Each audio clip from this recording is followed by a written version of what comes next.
meid tunda ka maa peal. meie igapäevast leiba anna meile täna päev ja anna meile andeks meie võlad, nagu meiegi andeks anname oma võlglastele. Ja ära saada meid kiusatusse, vaid päästa meid ära kurjast. Ole tervitatud Maarja, täis armu, Issand on sinuga. Õnnistatud oled sa naiste seas ja õnnistatud on sinu jõvili Jeesus. Püha Maarja, Jumala ema, palun meie kaotuste eest, nüüd ja meie surmatunnil. Isa ja Poja püha vaimu nimel. Aamen.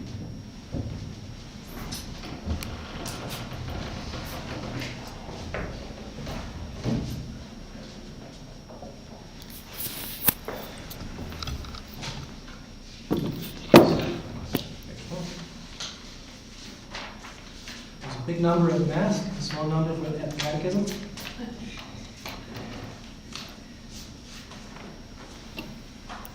I hope it's not the reasons of the Catechism.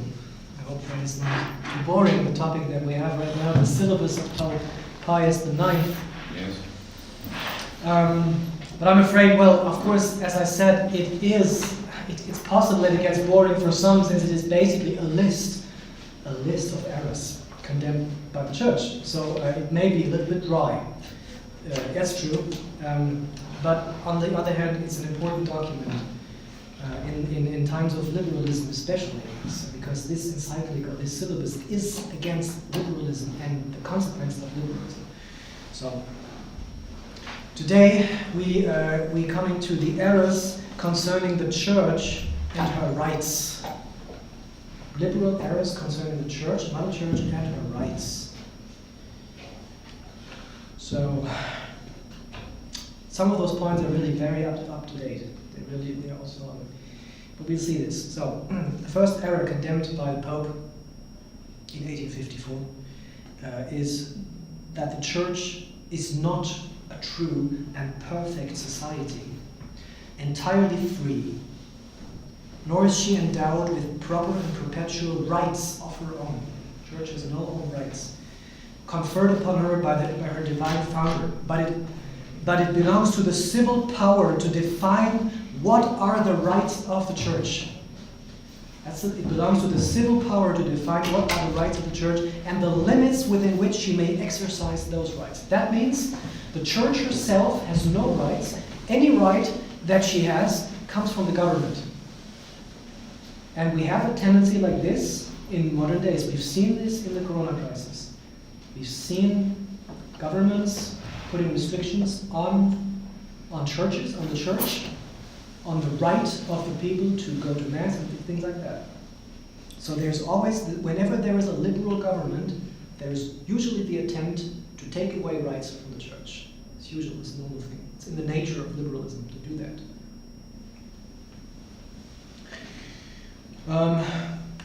The next error that is condemned, has been condemned, is the ecclesiastical power should not exercise its authority without the permission and assent of the civil government.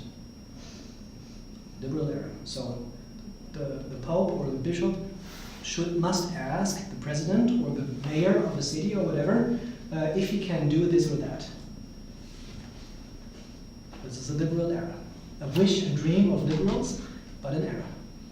The Church is not responsible to any government except her own government, except the Pope.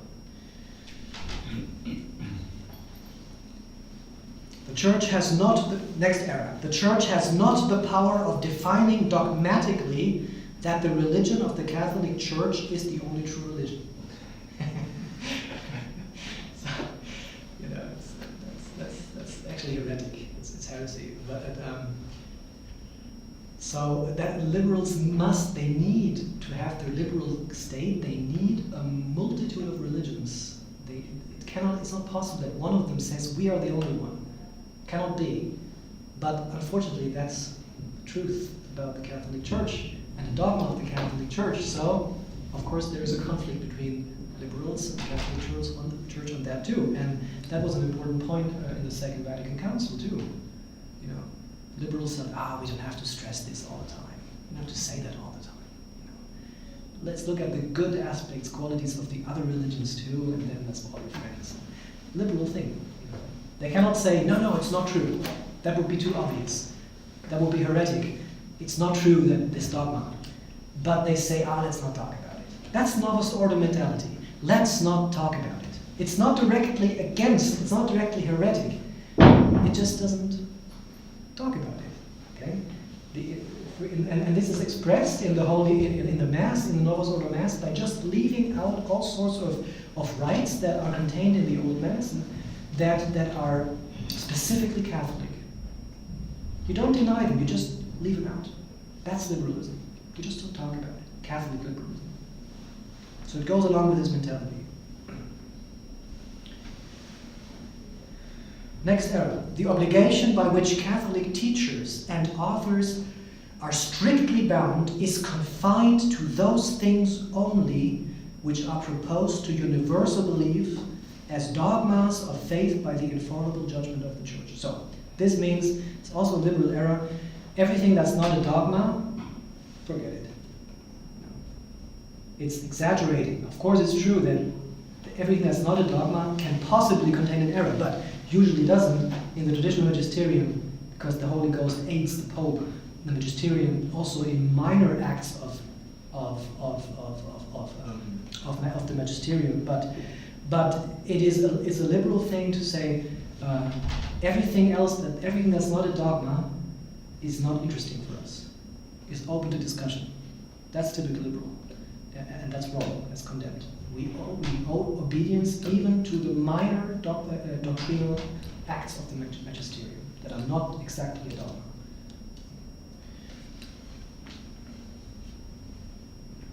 Now, if you have this thought now, but then we have to accept Vatican II. No, don't, because Vatican II has exactly the spirit, of changing things. They don't exactly touch the dogma, but sometimes they even do. The very problematic council contains even sentences that are at least heresim sapiens, at least very close to heresy. But that's exactly the spirit of this Vatican Council, that we talk about things that have not really been dogmatized. We change that. So no, you don't. That does not mean you have to believe everything the Vatican, this council says.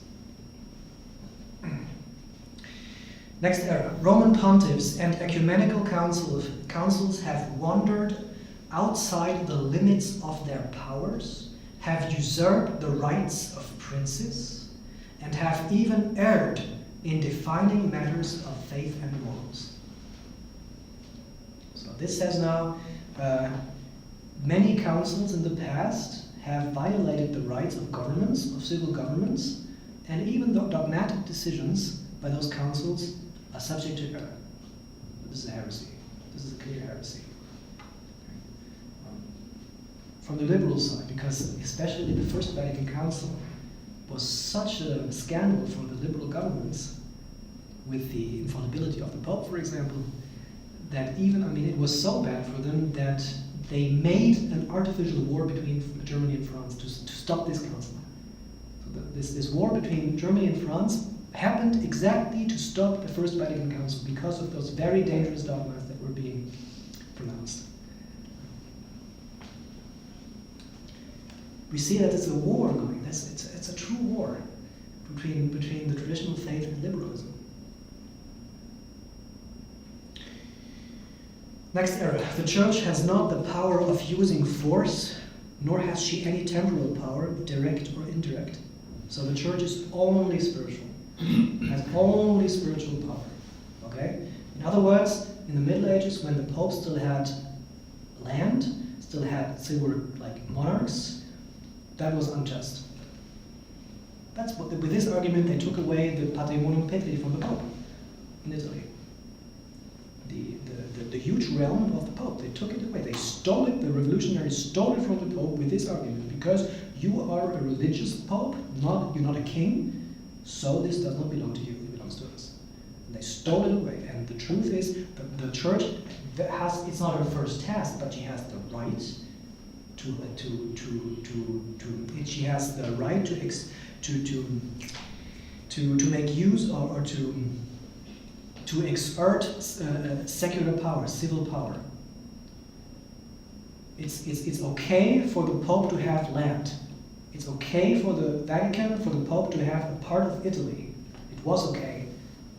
It would be okay. Mhm. And to be like a king there. That is okay. He's allowed to do that. It's not necessary, but it can help the church protect the papacy a lot. If he has an own land with an own military, it can protect the papacy. It can be very important sometimes that the Pope has such a force. It was papal army, by the way, that took part in religious wars during the Reformation. The Pope had an own army in the past days, and they would fight for the interests of the Catholic Church sometimes. It's not necessary in itself, but it's allowed and can be helpful sometimes. These things are quite alien to our ears. Right? This is quite strange, but because we live in such liberal times. But it's actually that is the right of the Church. Is the truth. So, besides the power inherent in the episcopate, other temporal power has been attributed to it by the civil authority granted either explicitly or tacitly, which on that account is revocable by the civil authority whenever it thinks it fit. So, a similar thing. Besides the spiritual power that the bishops have, every other right, maybe in the secular realm, has been given to them by the government and can be taken away at any time. It's the same thing. No, not true. It's not true. So it's simply a theft to take away power from the bishops. That's what happened in the past in history. The effects may have been sometimes good of that.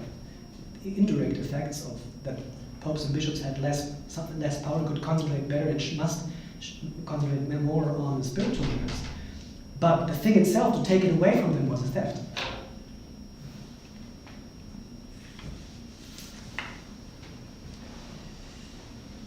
Okay, I hope you're still able to follow.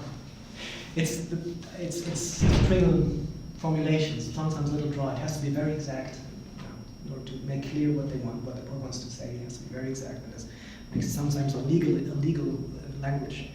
So next error. The Church has no innate and legitimate right of acquiring and possessing property. So we just talked about it. A liberal error. Church cannot have property. It has no right to have property. Rome, she does have the right to have property. From the beginning on, the Church has had property. It was given property by the emperors. From the beginning on.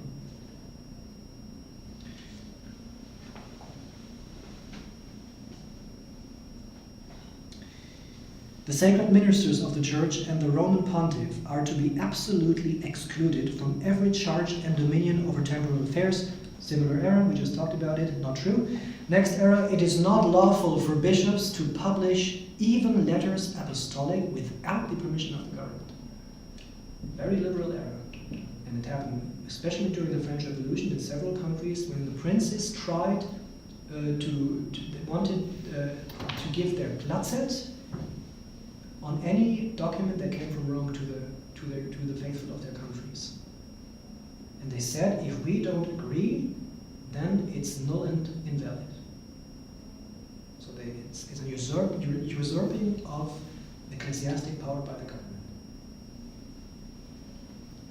That's a liberal thing. Favors granted by the Roman Pontiff ought to be considered null unless they have been sought for through the civil government. Same thing, or similar thing. Next one, the immunity of the Church and of ecclesiastical persons derived its origin from civil law. Okay, that means there is an immunity, has been a traditional immunity for clergy, a legal immunity. But the liberals say that the origin of that immunity is the civil law. So it can be taken away by the civil law. Error.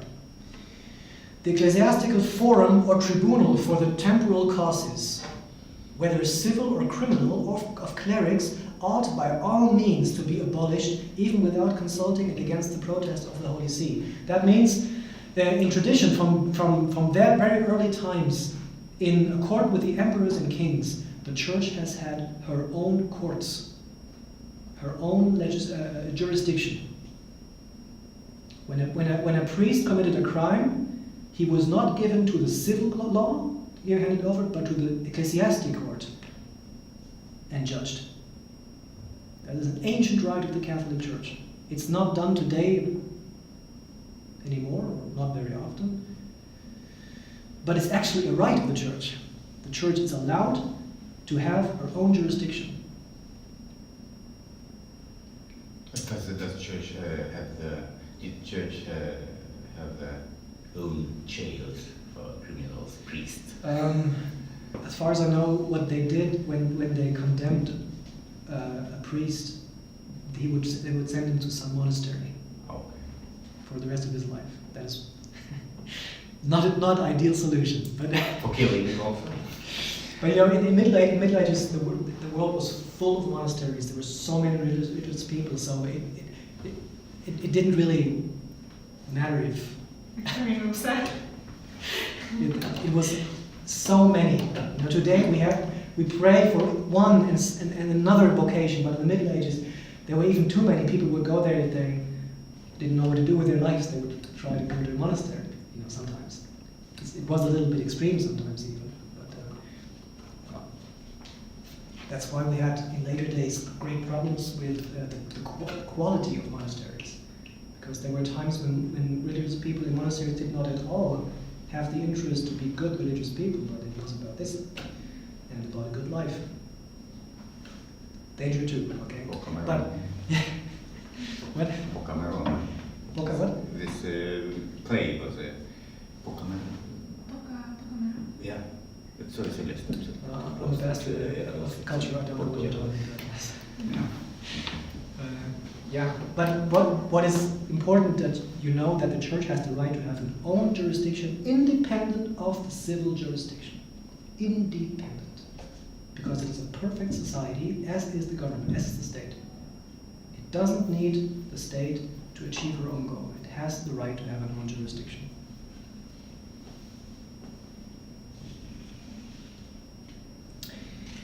The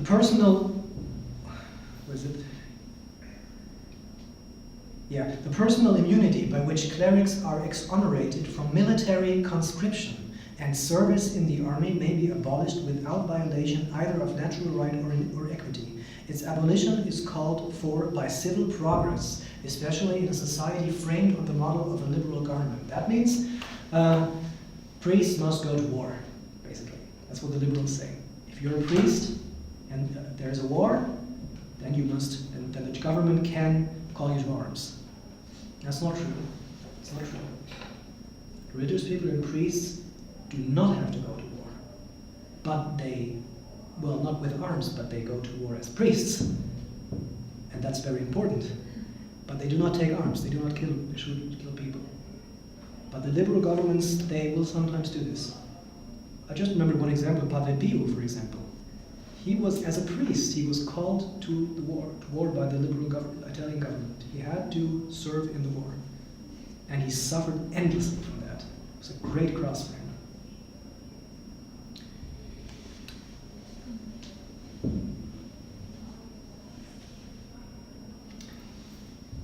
Next era. It does not belong exclusively to the power of ecclesiastic jurisdiction by right, proper and innate, to direct the teaching of theological questions.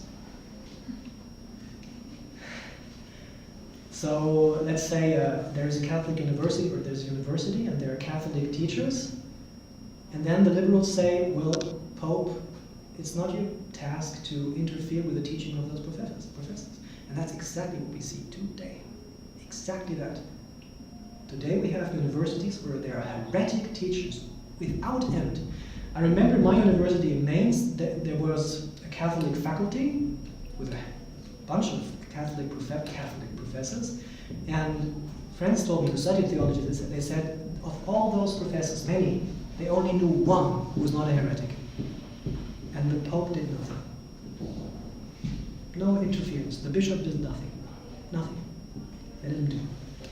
But those who were too traditional, they were persecuted. And the real heretics, they were left alone in peace. That is liberalism. Liberalism in the church, too.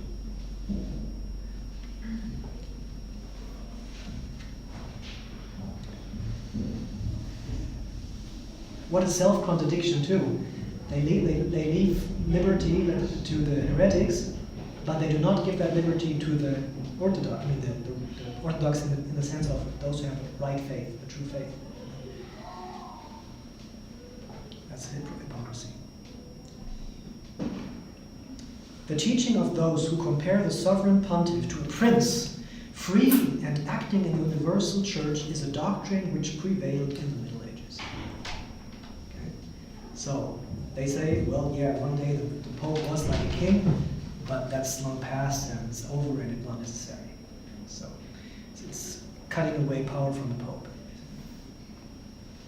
Next error. There is nothing to prevent the decree of the General Council or the act of all peoples from transferring the supreme pontificate from the bishop and city of Rome to another bishop in another city. That means the liberals sometimes are very interested in having a pope somewhere else, not in Rome. And they say that by an act, either a general council can decide upon this, or even the peoples, the nations. If a couple of nations decide from now on the Pope will be seated in, I just had it in mind when I said it, or let's say Munich or whatever, or Paris, or I don't know, then they say, then it's valid, that's the case. But the truth is, Pope can only be the Bishop of Rome, and he must be even residing in the city of Rome. It's not a dogma, but it's still a formal teaching of the Church. He has to reside in Rome. That's why the time in Avignon was quite problematic theologically. I mean, it was a great honor for the French, of course, but on the other, it was really problematic, and that's why God sent a saint, St. Catherine of Siena, to call him back. And he did come.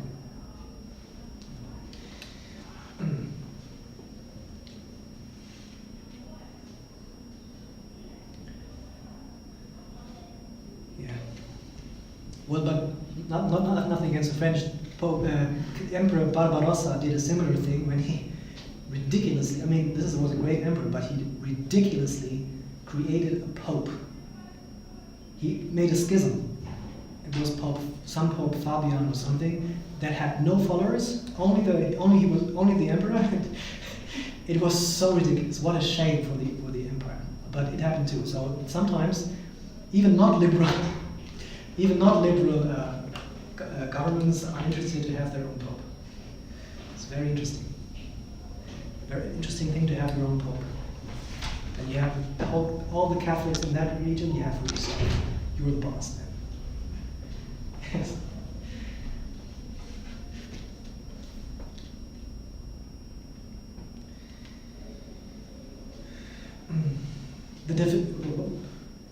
The definition of a national council does not admit of any subsequent discussion, and the civil authority can assume this principle as the basis of its act.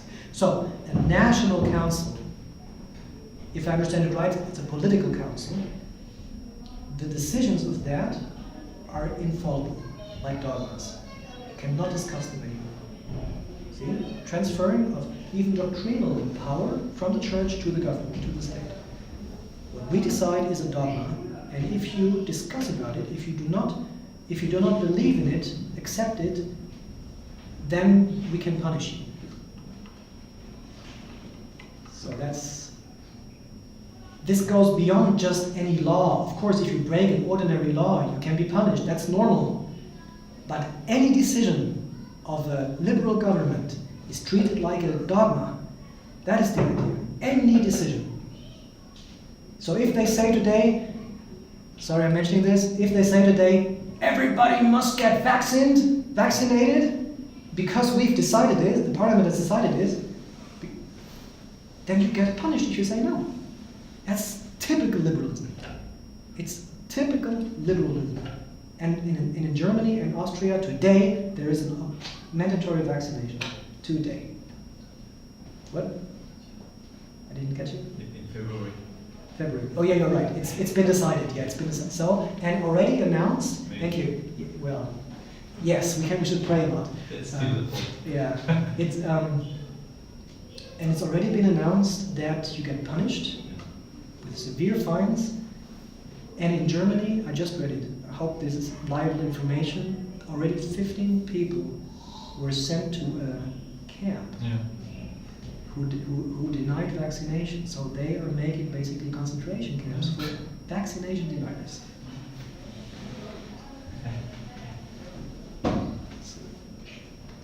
So in that respect, the Nazis were liberals too. Okay.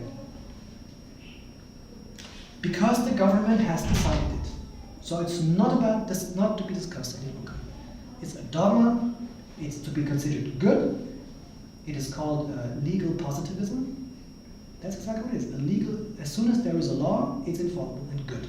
The law decides what is right and wrong, not truth. Not objectivity, but we decide what is right and wrong. That's liberalism.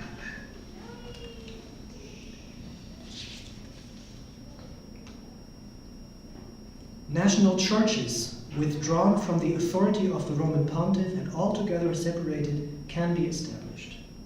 Similar thing as to have a pope in your country. If that's not possible, we just separate the national church from the pope. If he doesn't come to us, we just cut it off, and that's ours. Similar thing, the national churches that we've seen since the 16 and 1700s, national churches. Other besides the Protestant sects. But there was this movement among liberal princes to separate their national church from the influence of the Pope. And guess who was the new boss? That was, of course, the king. The liberal king. It's always this hunger for power, and they know if we have power over religion, then we are really, then we are, nothing can stop us, basically. It's this temptation to put your hand into the sanctuary. It's a temptation to get power. Because it's a tremendous power. Religious power is tremendous power in it. And it's such a temptation to get it in your hands if you are a prince, or a king, or a government. It's such a temptation.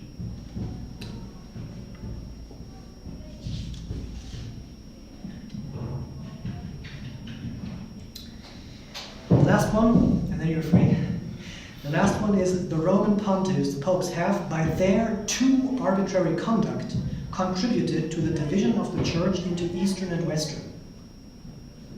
So this is now referring to the Great Schism in the Middle Ages. Well, not the so-called Great Schism, but the schism between East and West, when the Orthodox sects were created by splitting up from Rome. So the liberals say, well, that was the fault of the popes. So, I mean, it's certainly a punishment for the Catholics if a separation happens. It's a punishment for some sins, that is for sure. But legally, the thing is clear. Legally, if somebody splits up from the authority of Rome, and not for the defending of, not for keeping tradition as we have to do today, it's not really a split, it's just, it's just saying no to liberalism, but it's not really splitting from the authority, it's not that. But if somebody does that, then the legal situation is very clear. Then he is in schism and the Pope is not. It's not an equal thing. Okay. So you're through, and next time we will continue with the errors about civil society considered both in itself and in its relation to the church. Errors about civil society, also very actual, very up to date. Yes.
the word text?